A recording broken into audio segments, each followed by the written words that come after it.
Broadcasting live. It's America's longest running talk show on computers. It's Computer America, bringing you the biggest names in technology with guest interviews, new products, and your emails. Listen live at computeramerica.com on any device around the world. Email the show at live@computeramerica.com or find us on social media. Be sure to check out our website for contests, giveaways, show notes, live video stream, podcasts, and more. You're listening to Computer America.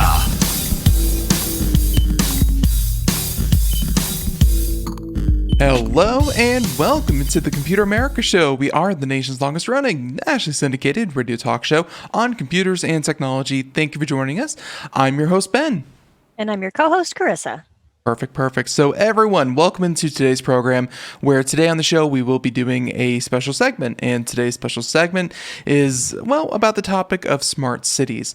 And this is something that, we're going to kind of frame it in how far away are we from actual smart cities. But it's going to be a slow transition, and it's going to be, parts of it are already active today, and we're going to give you some examples of how technology is actually currently being used to improve people's lives. So, with that being said, everyone, let's go ahead and just say computeramerica.com. That's where you find everything, past shows, future shows, podcasts, articles, reviews, show notes, everything and anything. You can find it there at computeramerica.com. Find us on social media at computeramerica on any of those. And I believe that's just about it. So, Carissa, how you doing, first of all? Pretty good. How are you? Your hair looks great today.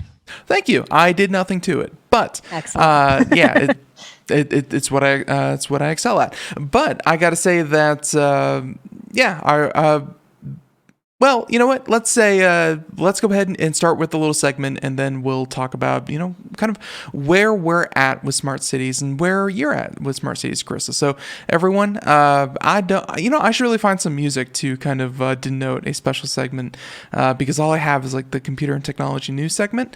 I don't have music for this one, but we'll have to find a good one for it. Yeah, absolutely. So again, today is going to be primarily focused on, smart cities. So let's start with Carissa and see where she, because I did a bit of research and a bit of reading on this. We have a ton of different resources that we can pull from, but just first blush, what do you know about smart cities, Carissa? And what makes a city smart? I think what I know about smart cities is the fact that I think it's when the grid is connected to computers in a more efficient way. By the grid, you're talking electrical grid, like the power grid, things like that. I like the idea. I don't know a whole lot about them. I did see one article a few years ago that I thought was really interesting on smart cities. Some company was trying to make was it solar powered roads? Or something like that to help power the city? They were completely plastic, and they had photovoltaic cells, or the things inside. They had the things that were inside solar panels, and they tried it. They wanted to replace roads because it was using recyclable plastic, and they had the solar panels built directly into the road because, really, if you think about it, there's a lot of pavement on, especially in places like America, there's a lot of pavement just sitting there with open sky above it. Makes perfect sense. Carissa, do you know what the results of that test was? I don't recall what it was. The results of that, and they actually canceled it and said, this is not feasible. They actually found it to be a pretty big failure. And and the real reason behind that is, again, it makes perfect sense. You have all this road. It's not doing anything else. You might as well turn it hot into... anyway. Yeah. You can use the radiant heat. You can use the sunshine that's on it. It's turning a positive from a neutral, or, just essentially adding a little bit more to it. But what they found was that it was very expensive, first of all, to replace asphalt. Asphalt is a very, is a very cheap substance. It's easy to work with. It's very durable. If you ever need to patch it, you just kind of come over with more asphalt. It was not at all competitive with our current offerings, but the bigger part, turning roads into solar panels, was that, turns out that cars and trucks have very dirty tires, and the dirt from the tires would accumulate on the surface, and unless you sent a crew out with scrubbers and scrubbed that thing almost daily, of course it would depend on the amount of traffic, but on highways where you have a lot of traffic constantly, the efficiency of the solar panel would be so terrible, it would almost never recoup its cost. And at that point, any kind of savings or, kind of electricity generated were completely offset by maintenance and, just being, and repairing it. So, that was the result of that. But I mean, if you think about it, there's buses running 24/7 in a lot of places. Why can't you have these street sweepers running that often to, help keep that at bay? City streets, you might be able to do something about that, but also, city streets, they have buildings that block sunshine all the time. There's not direct contact with sun. Like, this was more for highways or intercity roads, and you probably aren't going to have a street sweeper drive the 70 miles to the next town, to clean the street every couple of days. Right. That would be... Anyways, that was the results of that. It sounds like a great idea, but in actual implementation, they found it to be completely, just not feasible. And that same study that you're talking about is actually reflective in a lot of what smart cities kind of promise to be. A lot of high ideals, a lot of, this would work and it would make things so much better. But when you actually implement them, it just doesn't work out that way.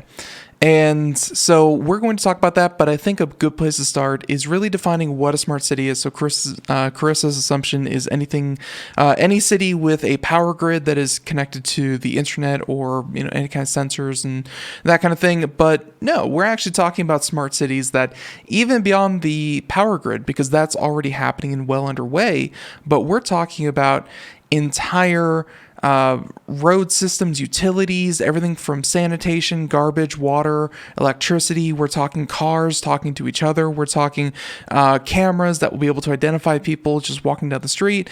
Smart cities means that almost every facet of a city, nothing is just a road anymore. Nothing is just a sewer. Nothing is just a piece of metal.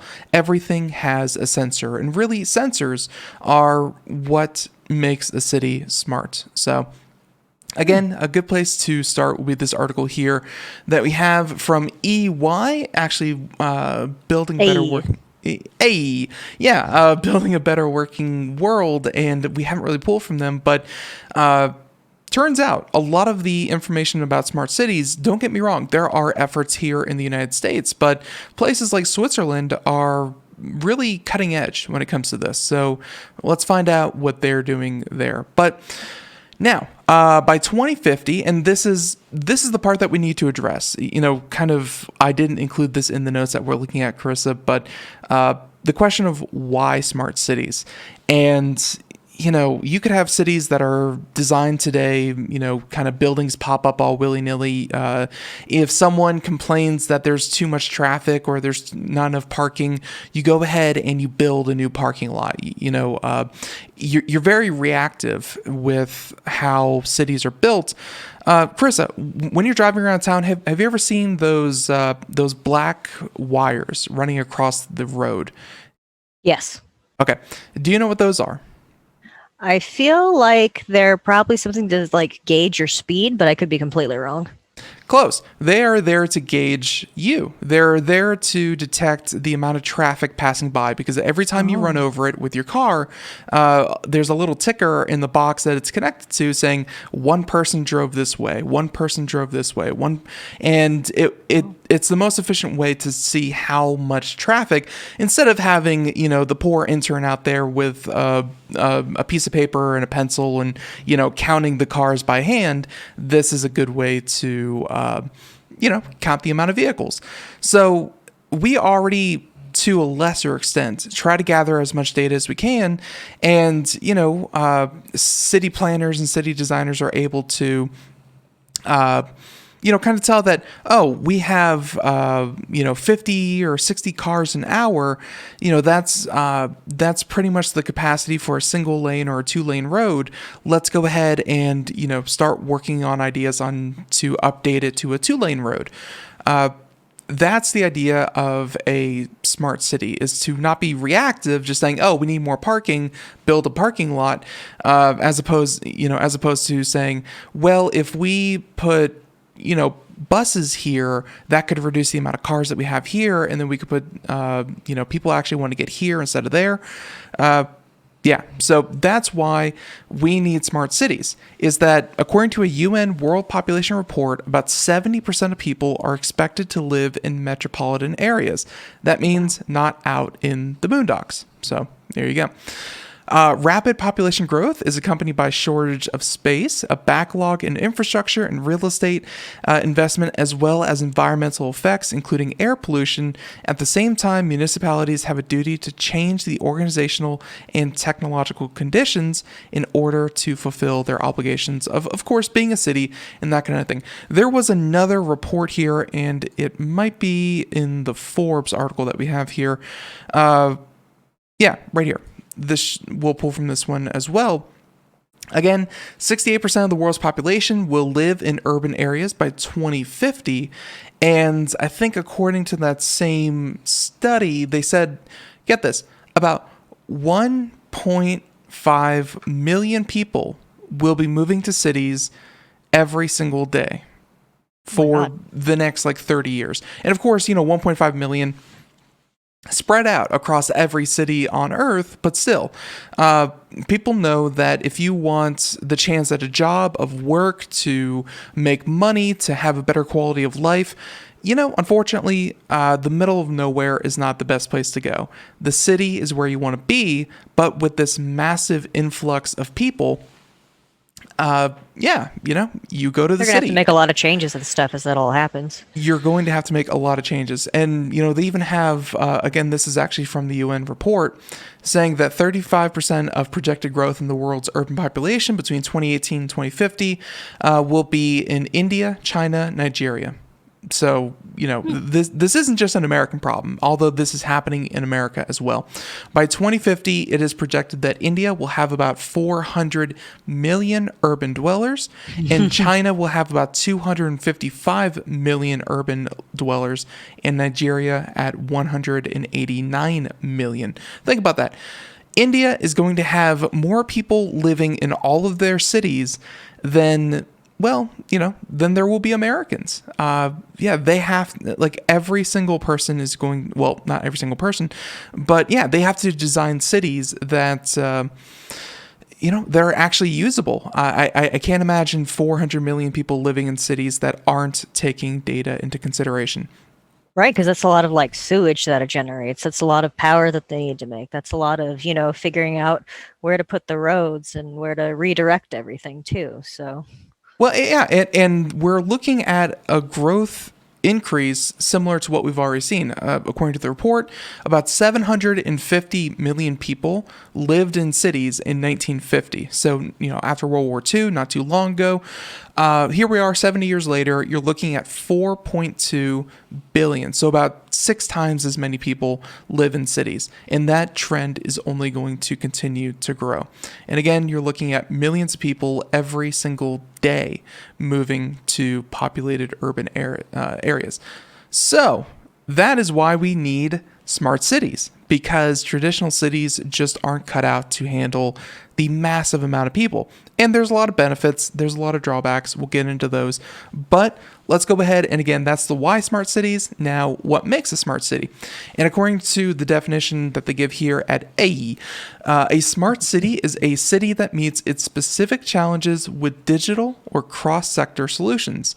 For the purposes of sustainable development, information and communications technologies are used to improve urban processes and services in terms of public service and sustainability. Essentially, what all that means is it's a city that uses technology to better improve itself and its services and the lives of its citizens.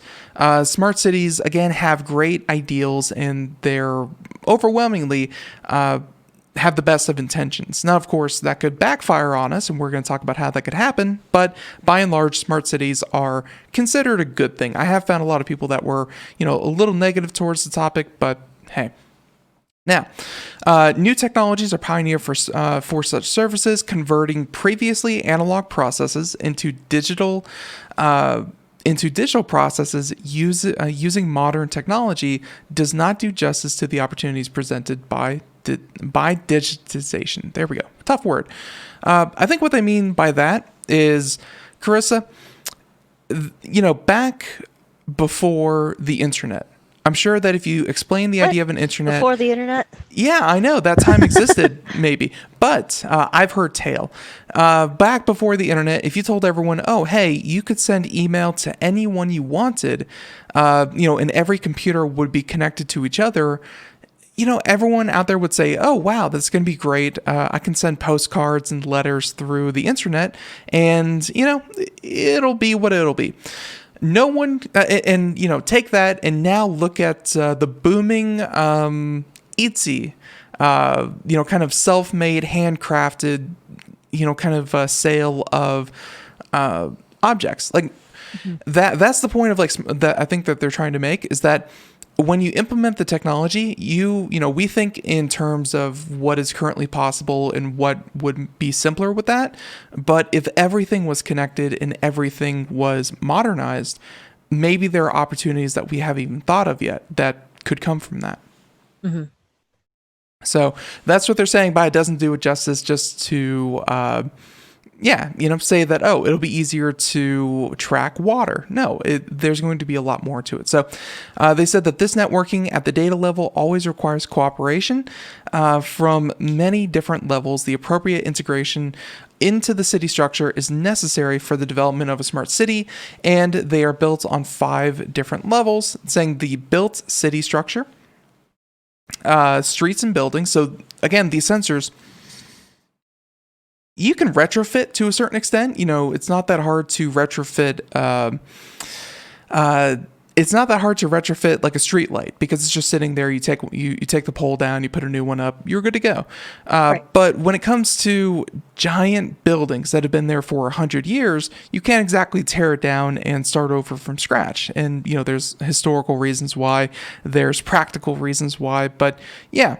So you have to find out ways to retrofit your current city, and again, the streets and buildings acts as a basis of the first level. This level is followed by the infrastructure and technical facilities, so that would be your utilities and your internet, your network, all that kind of thing. The third level collects and combines the data, so that would be the software side and being able to see everything. Fourth level includes IT platforms that process the third-party data and really prepare it. So it's one thing to have the data, one thing to collect the data, and then the last one is to actually use the data and have it for services that result for people.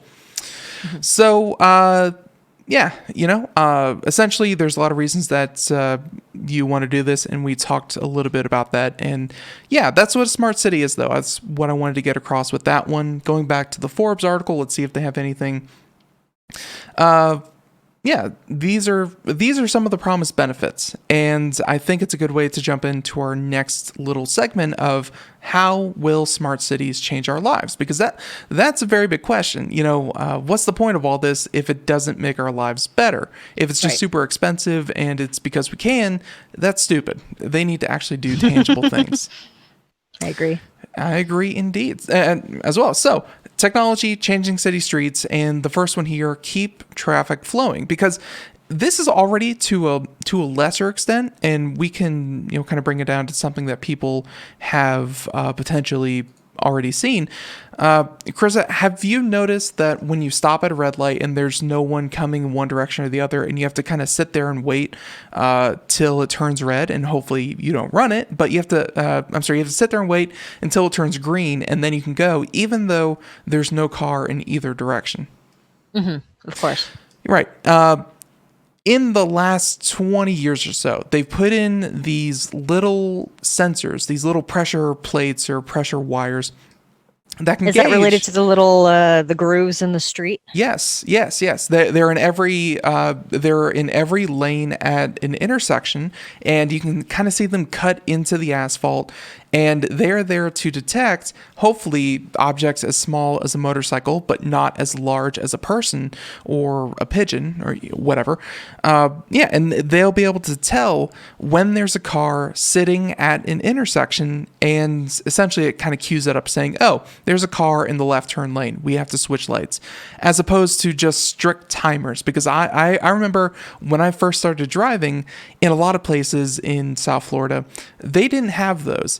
And if you missed, and really, if you missed the timer, you had to wait 2 or 3 minutes, even if no one was coming.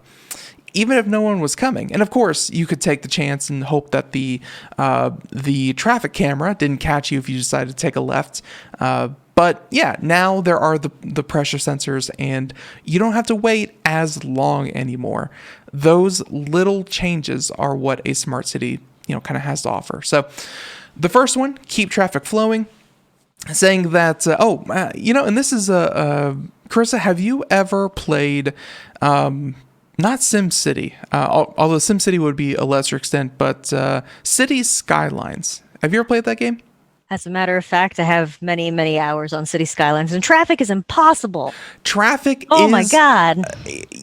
So there's so much to that game with water and, kind of zoning and services and that kind of thing. But really, at the heart of it, at the end of the day, the thing that is going to either ruin your city or make your city great is the ability to handle traffic. Like, you could rename City Skylines into City Traffic, because that is the only thing that matters. True. That is the only thing that matters. Listen, people don't move in there. They don't get to their jobs on time. You don't have enough people to get to the job places. Firemen can't put out fires. Policemen can't respond to crime. Paramedics can't treat people. Everyone, has a lower quality of life, and they all move out, which, as a simulation to a city, is exactly what we're talking about. So, ladies and gentlemen, if you want a good example of this, go try City Skylines. It's been out for a little while. I'm sure it's on sale. But 11 of 10 game. I've put in hundreds of hours. It's great. So, with that, for example, they say that public transport routes can be adjusted in real time according to demand, and intelligent traffic light system can be used to improve congestion. In the Chinese city of Hangzhou, an AI-based smart city brain has helped to reduce traffic jams by 15%. And it's things like that are going to have a very quick and immediate benefit. Because really think about that. They connect all of the streetlights that are already there to smart sensors, and being able to, kind of check where all the cars are going, where are they stopped, how long are they stopped, how do we reduce the cars from stopping for so long. They're able to reduce traffic jams by 15%, and that's 15% less fuel being burned, people's time being wasted, wear and Potential tear hazards. Potential hazards, wrecks. That's 15% less wear and tear on your road, so that you don't have to repair them as often. That's 15% less of just every negative associated with travel, because waiting when you travel is actually the worst thing. So, I know that this gets a little into kind of economics, but Carissa, I think when people are looking for, how do we improve not just the one percenters, or, how do we improve the people's lives that aren't, fully capable of doing it themselves? How do we bring everyone up without having to chop off the head of the ruling class? And again, not to get into economics or anything like that, but this is a great way, and it's to improve everyone's lives because they don't have to travel as far. There's more resources for other uses than maintaining traffic and maintaining roads and maintaining that thing. It's a net savings, and that savings can then be passed on to the citizens of the smart city. Right. So maybe let's say you approve this whole smart city thing and you start doing the construction and stuff. Any money that's saved could potentially be just given back to the people that live there. Yeah, and of course that giving back or comes lowering back. costs for utilities and stuff like that. Yeah, that's and really that's it. So that cost comes back in the form of lower taxes, because hey, you don't have to pay as many taxes to maintain your infrastructure because the infrastructure is already in good shape. So that's one example. Keep traffic flowing. Number 2, using city resources more efficiently. Let's see, and this was one of the examples that we'll probably hit a little bit later, but using city resources more efficiently, someone gave an example of the stock market. And okay, so Carissa, I'll pose this to you. During the day, everyone has to be connected to the stock market. From 9:30 a.m. to 4 p.m. every single day that trading happens, people who work in New York City want to have not just a connection on their phone, but on their laptop to people all over the world. They want to have a very low latency so that they can make trades in real time, and essentially those transactions happen super fast, like within milliseconds of each other. So all that happens, Carissa, what do you think happens when all of that brute force, all that networking expertise, what do you think happens to all of that after 4 p.m.? I feel like the computers probably take a nap or something. Exactly. A lot of it is not put to any kind of good use. They are shut down. Everything's turned off. The networking, of course, congestion goes from 100 down to almost 0. Of course, there's going to be some bare minimum, but yeah, it's completely wasted. Now, think about if you could take that networking, and I don't know if it's currently being done, but think about that networking power that could be brought to bear. Let's say when everyone goes home, and at 8 p.m., ladies and gentlemen, you might notice this when you go home, and about 8 p.m., 9 p.m., 10 p.m. is when people kind of either start streaming Netflix, they get on the computer, they check social media. Yeah, that's when, things start to decrease, things start to get laggy, and you keep saying, oh, wow, my internet provider really sucks because, my YouTube video is buffering all the time. If you could use the networking capacity to a better extent during peak hours, that would improve a lot of that. And you can see how an example like the stock market, incredible amounts, but a lot of it goes to waste, the other 18 hours a day or 16 hours a day when it's currently not being used. Well, I mean, question. If, for example, if you are using these computers that do the stock market stuff, is there any risk of those, like if you're using it for, home networking and stuff, if you're switching the functions of it, is that like posing a risk to these computers being hacked? Is there any kind of information on this, or is it just transactional specifically and there's no stuff stored on there? Right. No, very good question. It's not so much the it's not so much like the actual computers sitting somewhere aren't really doing anything. It's more the servers that are maintained by whatever internet provider, those servers that handle those handshakes between Ben at this IP address is asking for a data stream from Netflix, which is at this IP address. Those servers that handle the handshaking and making those connections and then maintaining those connections, those can be repurposed for other reasons. Okay. The actual computers and data and things like that would be elsewhere. That's so it's not all connected all of the time. Right. It's more of the let's see, to put it in, it's more like the roads are empty, but the buildings and the houses, stay the buildings and the houses. It's just repurposing those streets for other traffic. Gotcha. So, right. No. Good explanation. And that is perfect to people's concerns, because I think that data is probably going to be one of the biggest fundamental flaws of this whole thing, because a smart city generates infinitely more data than almost any other system. And unfortunately or fortunately, to do its duties, that information is by nature very sensitive because it's about you. It's about you as a person, as a private individual, as a private citizen. You will be tracked and monitored all the time. And that part of it, ladies and gentlemen, I'm not blowing that off. We are going to get into that when we talk about the drawbacks or the negatives of living in a smart city. But again, we're not there yet. Yeah, no, we're still getting to what can be improved. And so first, traffic, second, resources more efficiently. They give an example of Telefonica, which is a mobile and broadband company in Spain. And in one example, sensors are attached to refuse containers to report in real time how full they are, which means that refuse collectors don't have to waste traveling to bins that are only half full. It means that KPIs can be more closely tied to the bottom line impact, such as how many bins are close to overflowing and won't be emptied within the next few hours. This is far more meaningful than measuring abstract factors like how many waste collection trucks are out on the road. That's a great example because FedEx, UPS, USPS, they deal with this all the time. Like, they say these packages are meant for these houses.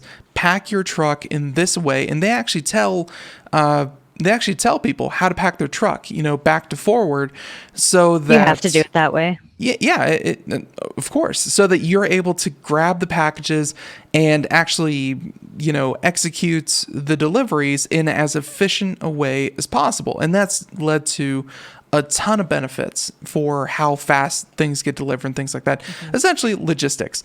It also depends on how the trucks are routed to, and for sure, who your drivers are, and all these other factors too. It's way better to have these packages are going to these houses, and this is the most efficient route.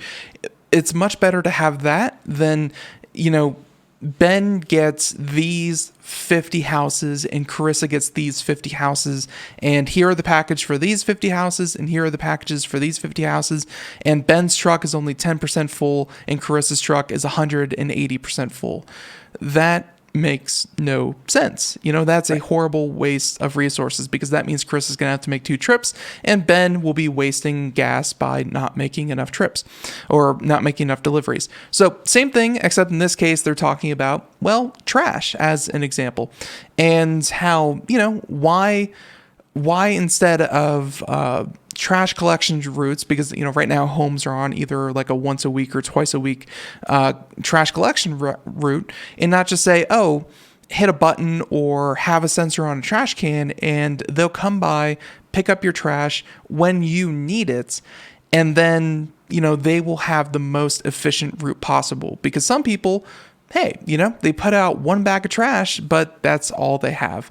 Right, so that can take 2, 3, 4 weeks depending on the size of your trash receptacle. Yeah, exactly. So, it's a more efficient use of resources that are already finite, but let's say that you have only, 100 of anything, and instead of dividing that up equally by 10, it starts to get split up by, some people only need 5, some people only need 7, some people need 11. But overall, you're hoping that that 100 that would normally be evenly divided is more strategically divided, and suddenly you find yourself only needing, let's say, 80% of your capacity as opposed to 100% of your capacity. That's, again, another great way to reduce taxes, reduce stress on infrastructure, and just make things more efficient. So, again, another promise of a smart city. Another one is, of course, improving energy efficiency, which Carissa said, this was kind of what she thought when she thought smart city, which is very, very true. Being able to monitor real-time energy use and consumption, that is the biggest drain on electrical grids, is that we all expect that when we turn on the coffee pot, when we turn on the stove, the TV, whatever, that this massive citywide electrical grid is just going to say, sure, we have plenty of headroom for that.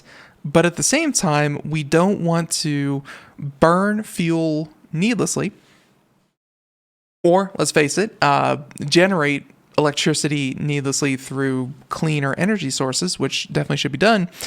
But they need to have a certain amount of capacity, but they don't want the headroom to be too high, because then they're just wasting fuel. They're wasting however it is that they're generating that electricity.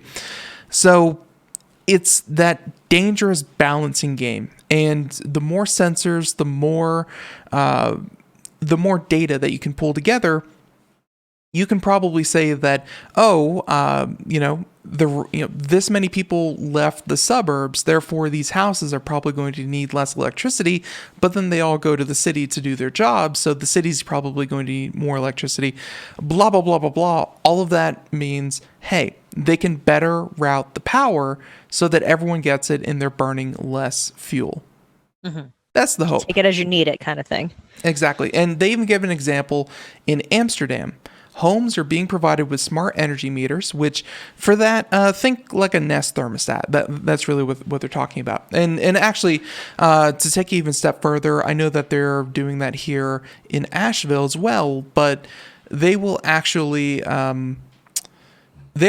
connect it directly to your meter, your power meter, and it will be able to detect any change in your electricity, which is kind of creepy. Don't get me wrong.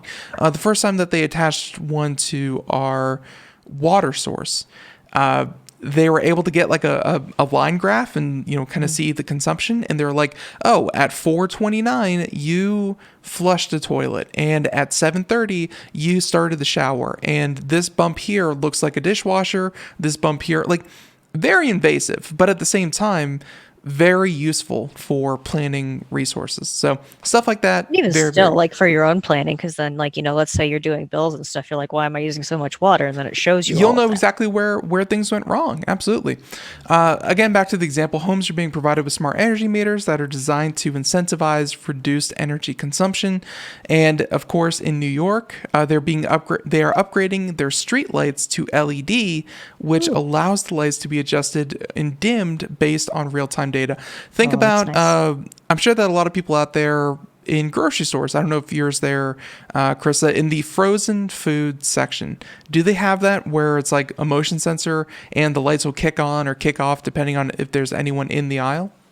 Not in the one that I go to. There's another one in town that does that, though, and it freaks me out every time it happens. It's like you're walking down a creepy hallway. Yeah, it's dark, and then as you walk, they start to light up. But hey, that's another little benefit of that will save the store money on electricity. It will save, obviously, the cost on the city, and then to a lesser extent, it will save, well, you, the consumer, having to pay for those inefficiencies.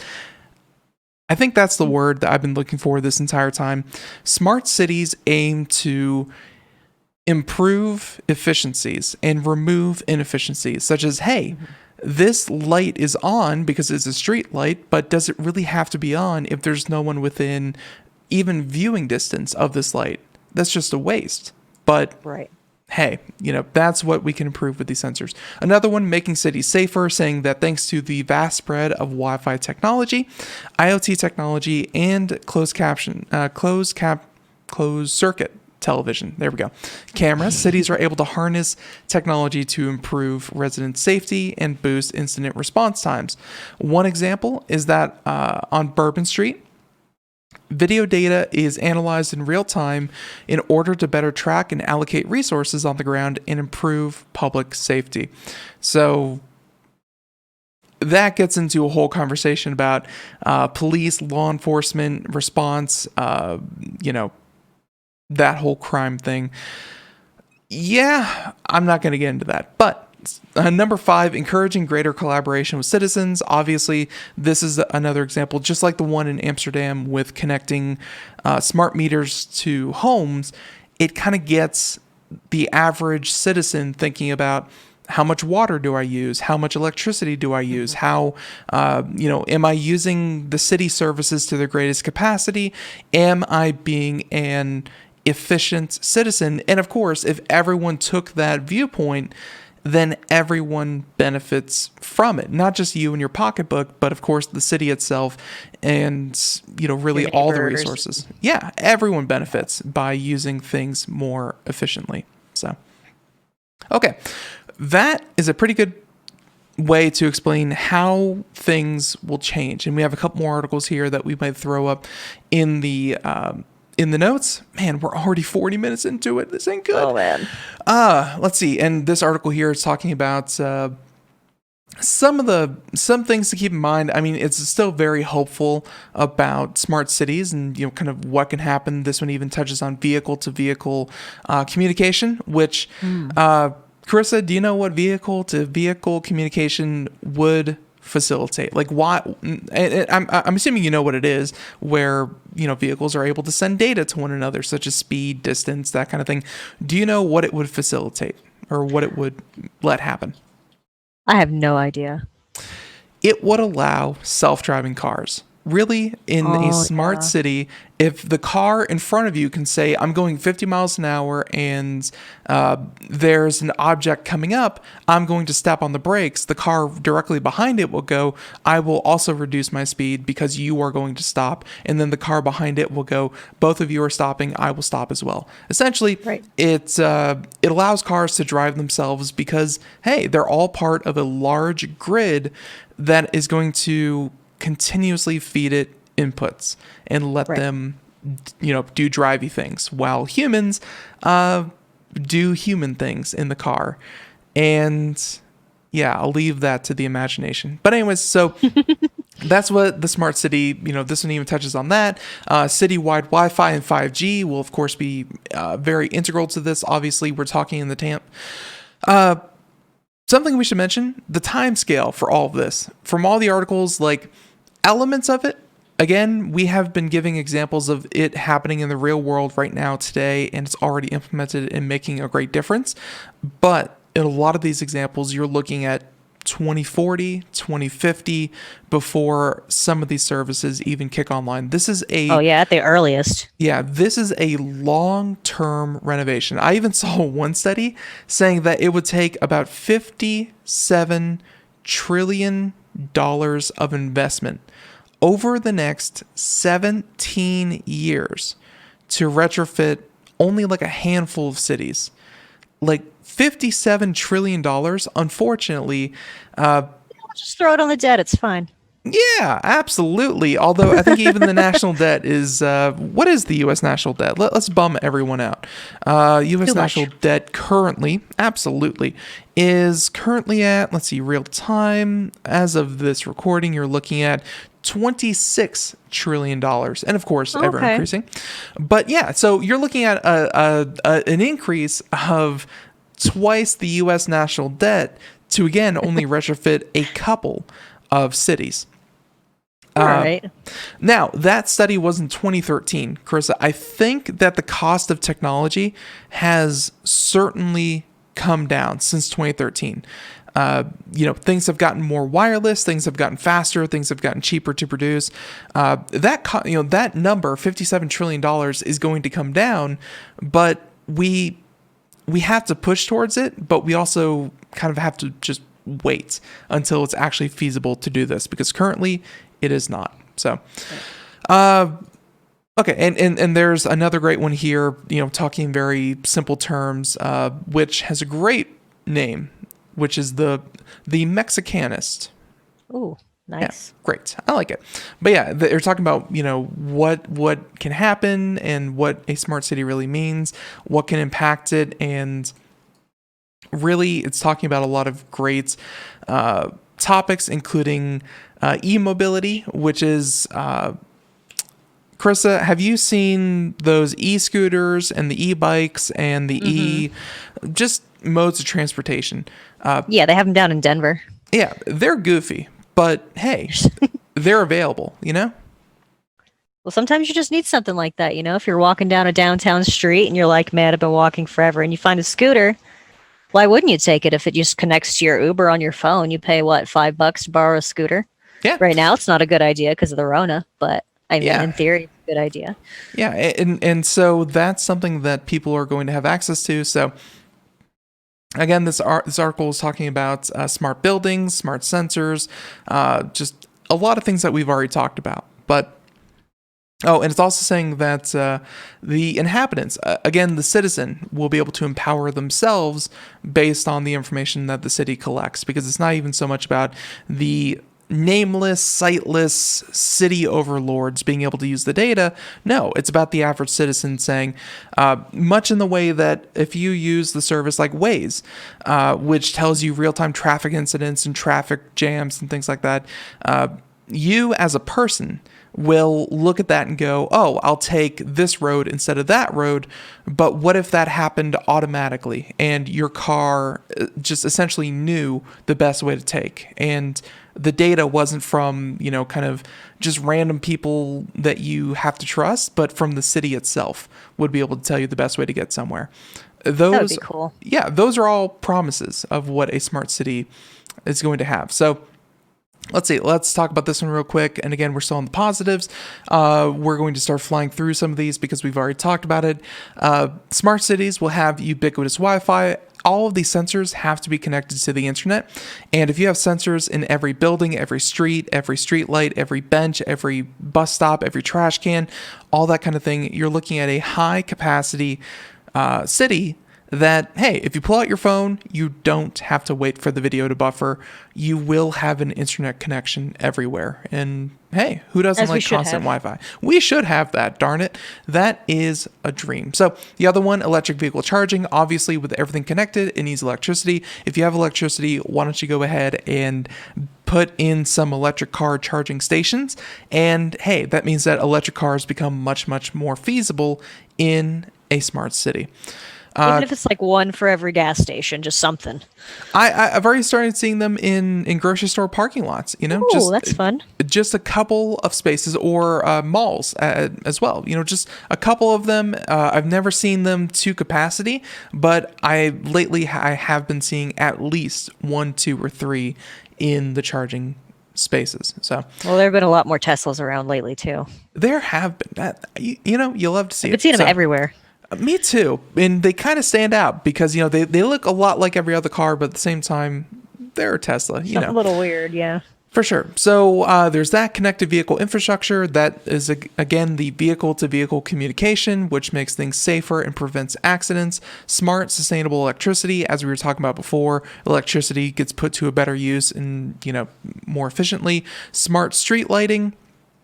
And we talked about that, much like in the grocery store when things turn off when no one's near and then they kick back on, but much more reactive in real time. Smart parking. So that would be an example of, they kind of already do this with like parking garages, but imagine just being able to tell your car, go park yourself, and the car will go off and park itself in the most convenient location. Or essentially, hey, in the city of the future, no square inch will go to waste. And if you are out of town, your driveway may be used to automatically park cars, or essentially no space kind of goes to waste. It will always be used to its most efficient purpose. So there you go. They have another one here called interactive signs, displays and signs that provide information, directions, when help needed. So think of like those, kind of "you are here" signs at the mall, except you'd be able to walk up to any of them, and because everything has a sensor and everything has and everything can kind of tag you. Imagine a future where you say, I need to get to this restaurant, and you're walking through the middle of the city. Imagine if the city can kind of like, if they had like lights on the side of buildings and they were tuned specifically to your geolocation based on your phone or your Bluetooth signal or whatever. And they say, we'll take you there. And based on the lights, you just have to follow, the yellow lights, and you just walk. A yellow light comes on, you take a right, a light comes on, you take a left, whatever. And suddenly the city guides you to your destination. That sounds super cool. I like that a lot. I was even thinking about it in the way of like a stop sign. Yeah. People run them all the time. It just goes red, green, and then actually times it slightly. So that way it's a little safer for stop signs too. Absolutely. So there's systems like that, smart water systems, obviously, much like electricity, smart buildings, wildfire cameras.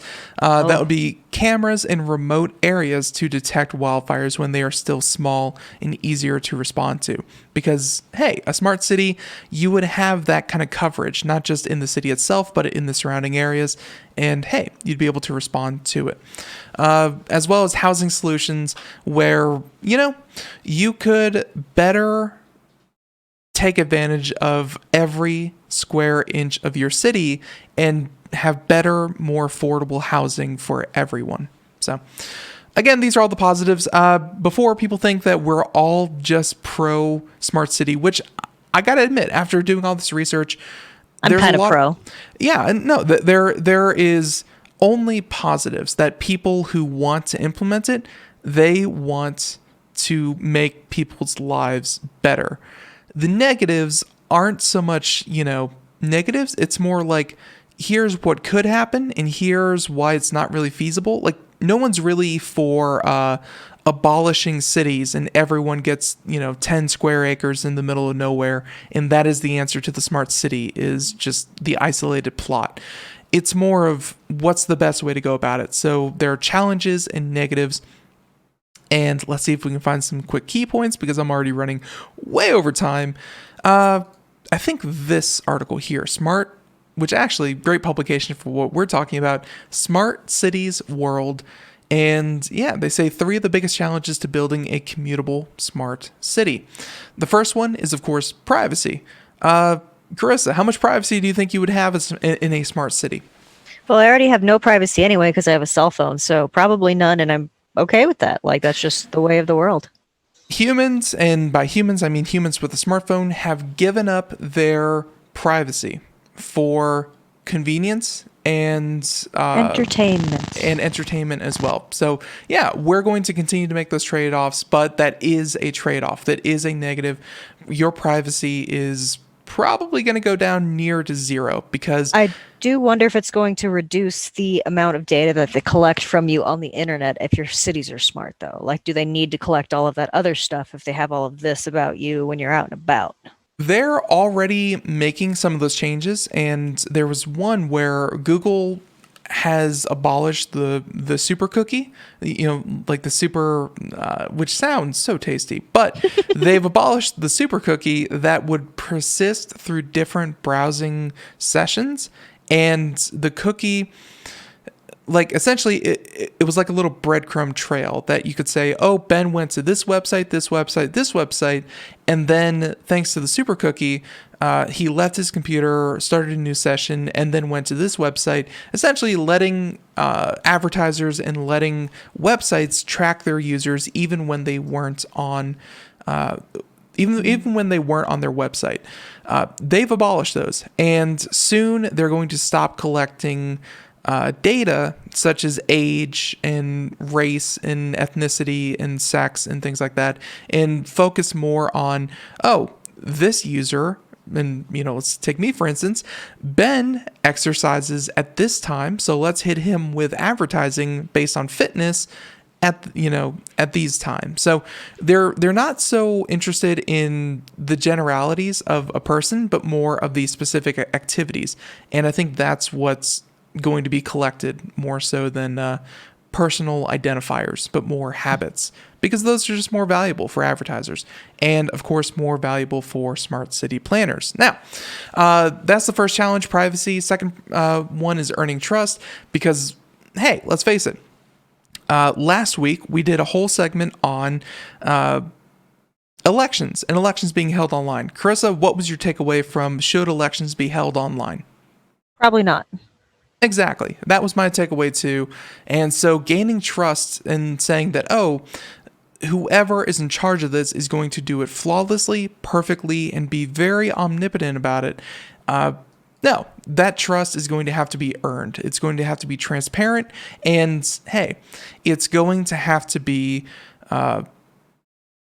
much like a democracy, of the people for the people. You know, it's not up to one private company. It's not up to one city planner to determine how everyone best lives their lives. So yeah, gaining trust and realizing that a smart city does not mean a prison city. So the next one is the role of the city, and this has to do with the city must be open to listening to citizens' feedback and committed to iterative improvements. On the other hand, citizens must understand that their data contributes to greater good of the city. When altruism fails, incentive programs are a way to motivate citizens to overcome natural human selfishness.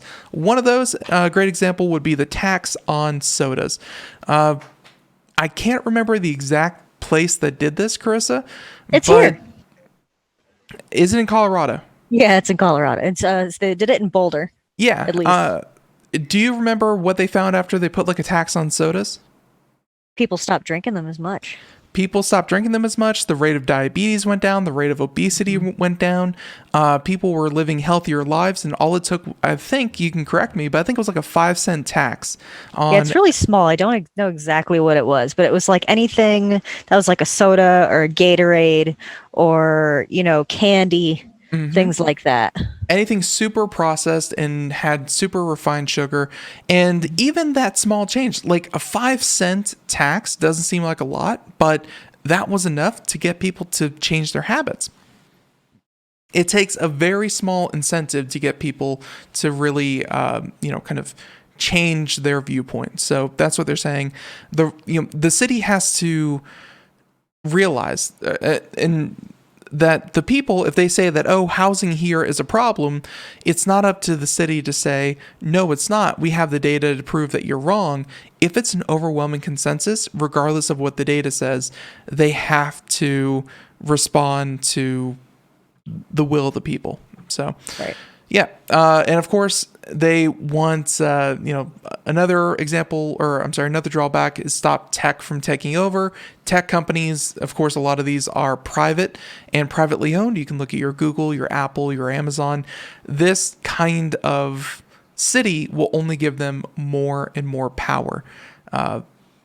Because they're not going to be cut out of the loop. If anything, they will probably be the companies that will be implementing these strategies and these services into the city. And the last point that they make here are that, well, be prepared, because certain cities are already doing this. And I think that's a good place to jump to, even though we have so much more we can talk about, but we can talk about some of these other examples of what's actually currently happening. But be prepared, because this is going to happen one way or another.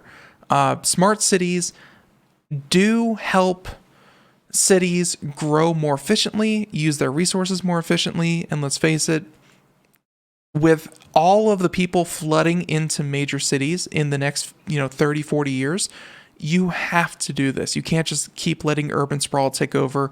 You can't just keep using things inefficiently. It has to be done. So a company that we actually met out there at CES a number of times is actually called Deloitte. And they have different use cases. And Carissa, I'll go ahead, assuming that you can see my pictures here. Mm-hmm. Israel, San Diego, Orange County, Couscous, I think, Cascas, whatever, India, Columbus, Amman, Buenos Aires, London, Santander, Amsterdam, and of course more. But which of these cities should we kind of investigate real quick to show people that? Let's look at the one that we can't pronounce. That was a number of them. Be more specific. The Caucasus, I think it's called, maybe? Sure. No, that's not it. I didn't see that right. Cascais. Yeah. So that's fine. Yeah, let's go and talk about this real quick. And again, this will probably wrap up our segment, but I wanted to give people an example that, hey, this is currently happening. This is something that, we need to pay attention to. So let's see. Here we go. Cascais, located within the Lisbon metropolitan area of Portugal. There you go. Oh. It has a coastline and it has about 1.2 million tourists every single year. It's a mid-sized population of around 206,000 people, and it's not your run-of-the-mill tourist destination because it's a test innovative solution capable of being scaled. Over the past few years, City has implemented a large portfolio of technology-based improvements, and they have mobility as a service, which is things like e-scooters and things like that. They allow users to reserve, manage, and pay for the use of every mobility connected service in the city by paying a daily, weekly, monthly, or even yearly fee. Ooh. Services such as bike sharing, smart parking, taxi rides, carpooling, and information on transport routes and stations can be accessed through the card that users can connect through the app or web portal. However, not all... Yeah, and again, what they did there was essentially... It's like a bus pass. Yeah, they have 6 times as many tourists as they do citizens, and they're able to seamlessly integrate the city transit for short-term or long-term visitors. Like, they're not leaving their citizens out, but they're making it very convenient for tourists. Hey, that's some of the benefits that we are currently seeing through cities. And again, small incremental improvements, that's what we're going to see. The smart cities of tomorrow are definitely not here. They won't be here for decades, but it is something worth working towards. So, Carissa, it was short. The hour flew by, but do you think that was something? I do. I think it was really great. I kind of wish we had a second segment for it, but I mean, I think we went over a lot of the points and got the good stuff out. So I think you did good. So too. And everyone, in the show notes will have all this information and more. You can check it out there. Everyone, until next time, have a great day. Thank you so much. Bye, everyone. See ya.